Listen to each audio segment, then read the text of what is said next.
Hello, Radhe Radhe. कैसे हैं भाई सब लोग?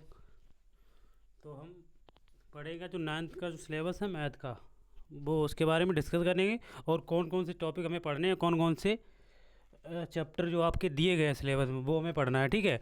बाकी जो भी चैप्टर का अभी हम क्या इंट्रोडक्शन कर रहे हैं पूरे किताब का, कि जो जो चैप्टर दिए गए उन चैप्टरों के बारे में हम जान ले रहे हैं हमें क्या क्या चीज़ पढ़नी है और कौन कौन से चैप्टर आपके दिए गए हैं। हालांकि हम बात करें चाहे आपका बोर्ड कोई सा भी हो, चाहे आपकी बुक का कोई सा भी हो, हालांकि मैं बता दे रहा हूँ कि जो आपकी बालाजी प्रकाशन की बुक है वो हम डिस्कस करेंगे। ठीक है। बाकी अगर कोई बुक बुक चाहे कोई सी भी हो, बोर्ड चाहे आपका कोई सा भी हो, अगर हम बात करें किसकी, अगर आपके कंसेप्ट अगर क्लियर हैं, तो अगर सारे कंसेप्ट अगर आते हैं तो फ़र्क नहीं पड़ता है किसी बात से कि आपकी बुक कौन सी है या क्वेश्चन कौन सा पूछा। अगर आपका कंसेप्ट क्लियर तो आपका बुक में चाहे भी क्वेश्चन कहीं से भी आ जाए आप बना सकते हैं।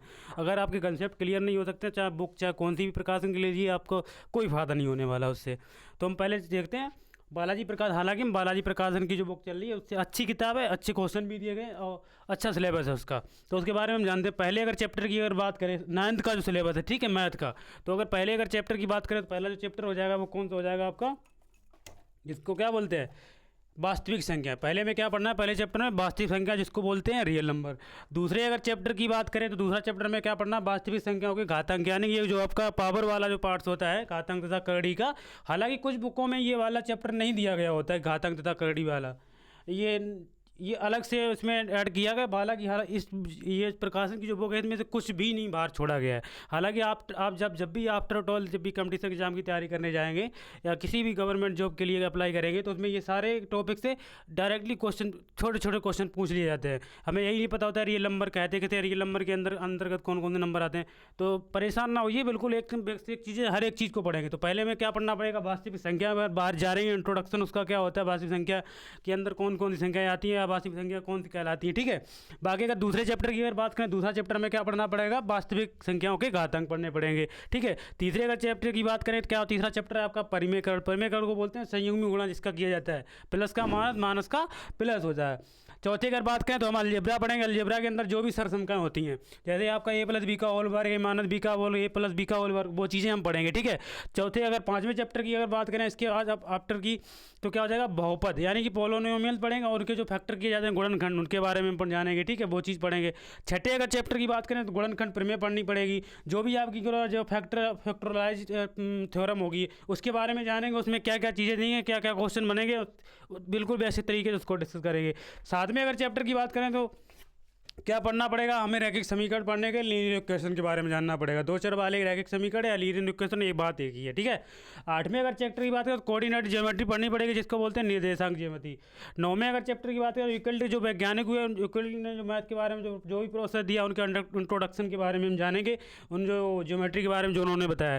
चौथे अगर 10वें अगर चैप्टर की बात करें तो यहाँ से आपकी ज्योमेट्री स्टार्ट हो जाती है, जिसमें हम ज्योमेट्री में पहला ही चैप्टर क्या, रेखाएं तथा कोण हो जाएंगे। एंगल के बारे में जानेंगे, रेखा किसे कहते हैं, एंगल कहते हैं, कौन सा एंगल कौन सा होता है, कौन सा एंगल कितने अंत का होता है, समकोण क्या होता है, न्यून कोण क्या होता है, अधिक कोण क्या होता है, ऋज कोण क्या होता है, सरल कोण क्या होता है, प्रतिवर्ती कोण क्या होता है, आपका कोटि पूरक कोण क्या होता है। इसके बारे में सारे डीपली से हर एक पॉइंट को क्लियर करेंगे।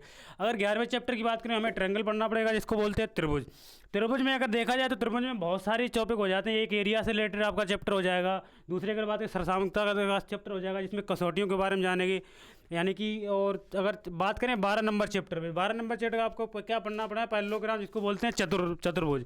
हालांकि ये सब चतुर्भुज की बात करें, त्रिभुज की बात करें, वृत्त की बात करें, ये आपके मेंसुरेशन में का भी पार्ट हो जाएगा। लेकिन अगर उसके तरीके से देखें, ज्योमेट्री के रूप से देखेंगे, तो ये सारे ज्योमेट्री के पार्ट्स हो जाएंगे। त्रिभुज हो गया, चतुर्भुज हो गया और आपका वृत्त हो गया, सर्कल। ठीक है। 12वें चैप्टर है तो चतुर्भुज पढ़ना पड़ेगा। अगर 13वें चैप्टर की अगर बात करें तो हमें वृत्त पढ़ना पड़ेगा। वृत्त के अंतर यानी सर्कल, एरियाज वगैरह सब टोटल की चीज़ को क्लियर करेंगे। अगर लास्ट वाला इंपॉर्टेंट अगर चीज़ आती है ह्यूरोन का सूत्र, यानी ह्यूरोन का सूत्र, ये भी आपका त्रिभुज के ही रिलेटेड होता है। हालांकि क्या होता है, त्रिभुज के ही रिलेटेड चीज़ें होती हैं। तो त्रिभुज के बारे में ही इसको जाना जाता है। किसी भी एरिया होता है उसका क्षेत्रफल कैसे निकाला जाएगा, उसकी माप कैसे हो जाती है, इसका फॉर्मूला होता है एस रूट के अंदर S minus A, S minus B, S minus C, जहाँ पर ए बी सी त्रिभुज की क्या विमाएँ या भुजाएँ दी गई होती हैं। चौथे का चैप्टर की, अगले चैप्टर की अगर हम बात करें तो क्या हो जाएगा, क्षेत्रफल जिसको बोलते हैं मेंसुरेशन। मेंसुरेशन के अंदर हम घन, घनाभ, 3D और 2D दोनों पार्ट्स पढ़ेंगे। 3D की अगर बात करें तो त्रिविमीय आकृतियाँ होती हैं, 2D की बात करें तो द्विमीय आकृतियाँ होती हैं, ठीक है। बाद में अगर अगले चैप्टर की बात करें तो हमें स्टैटिक्स पढ़नी पड़ेगी। हालांकि ये इतना सिलेबस जो दिया गया है इतना ही आपको पढ़ना है, कहीं इससे बाहर नहीं जाने वाला कुछ भी। और इसमें ये बात तो तय है, इस जो भी टॉपिक अगर आपको पढ़ा मैं यहाँ पर बताऊँगा, हालाँकि कोई भी ऐसी चीज़ नहीं होगी जिससे आपको, अगर आफ्टर 12 जब भी अगर कहीं जाएंगे तो इसमें कोई प्रॉब्लम होगी, हमने नई चीज़, कोई भी ऐसा इसमें नहीं होगा जो आगे चल के आपको परेशान करे। यानी यार एक एक चीज़ क्लियर कर देंगे आप जब भी अदरवाइज कहीं भी अपना भी अफोर्ड, जैसे जहाँ की आपको कुछ भी अगर करना पड़े तो उसमें इन चैप्टरों में से कोई भी ऐसा चीज़ नहीं छोड़ा जाएगा जिसको आपका यूनिक चीज़ लगे आगे चल के कि हमने ये तो जाना ही नहीं, हमें कभी किसी ने बताया नहीं। तो अगर इसको अगर देखेंगे तो मैं आपको बता रहा हूँ, मैं आपका 101% आपका क्लियर कराऊंगा, हर एक चीज़ को छोटे से छोटे करके बाकी चलेंगे। बाकी आपका ये सिलेबस रहा, और हमें पता होता है कि अगर सिलेबस के बारे में खूब रणनीति अगर नहीं पता होगी हमें पढ़ना क्या क्या है तो थोड़ा बहुत ओड लगता है। अगर हमें पता होगा अपना, यानी एक प्रॉपर बेटर वर्क करने की प्रॉपर प्लानिंग होनी चाहिए। तो प्लानिंग वाली क्या होगी, तो पहले अच्छे से हम समझ लिया है कि हमें ये चीज़ ये टॉपिक पढ़ने हैं। हमें अगर यही नहीं पता होता, हमें काफ़ी बच्चों को हमें क्या पढ़ना, क्या क्या है और क्या कौन से चैप्टर दिए गए, तो हमने पहले ही इसी इंट्रोडक्शन क्लास लिख रखी है कि हमें ये चीज़ ये चैप्टर दिए गए और ये चैप्टरों को हमें क्या डिस्कस करना पड़ेगा, और बेसिक चीज़ डेफिनेटली हर एक चीज़ को पढ़ेंगे, ठीक है।